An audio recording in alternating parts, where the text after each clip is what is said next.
এজন্য মহান রব্বুল আলামিন হযরত লুকমান আল হাকিমের কথাগুলি অ্যাডভাইস আজ থেকে 3000 years back in the history 3000 বছর আগের কথা আপনি শুনলে অবাক হবেন যে এই কথাগুলি হুবহু বর্তমান জেনারেশনে এসে কিভাবে এত সুন্দরভাবে মিলে যায় আপনি কল্পনাই করতে পারবেন এত সুন্দর কথা আপনি শুনলে বলবেন যে এটা এখন নাজিল হয়েছে এই কথাগুলো এত সুন্দর চমৎকার বাণী উনি ওনার ছেলেকে সর্বপ্রথম যে অ্যাডভাইস দিয়েছেন যে নসিহত করেছেন যে উপদেশ মালা আল্লাহ পাকের কাছে এতটা প্রিয় হয়েছে এতটা পছন্দ হয়েছে আমরা শুনবো আজকে ইনশাআল্লাহ উনি সর্বপ্রথম বললেন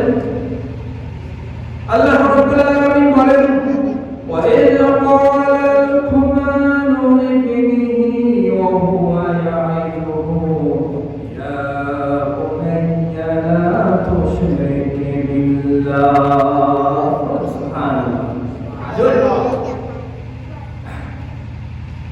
আল্লাহ রাব্বুল আলামিন বলেন স্মরণ করুন সেই দিনের কথা যেদিন লুকমান তার ছেলেকে উপদেশ করেছিল নসিহত করেছিল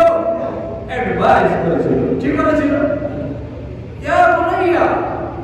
হে আমার পুত্র কলেজার টুকরা সন্তান দেখেন আপনি আপনার সন্তানকে কিভাবে ডাক দিবেন কিভাবে নসিহত করবেন কিভাবে অ্যাডভাইস করবেন এই আয়াত থেকে শুনুন এই আয়াত থেকে বুঝুন আল্লাহ রাব্বুল আলামিন কিভাবে আমাদেরকে জানিয়ে দিলেন আমরা ডাকি না আমার কলেজার টুকরা আমার সোনামণি আমার এই মণি সেই মণি আমরা বলি না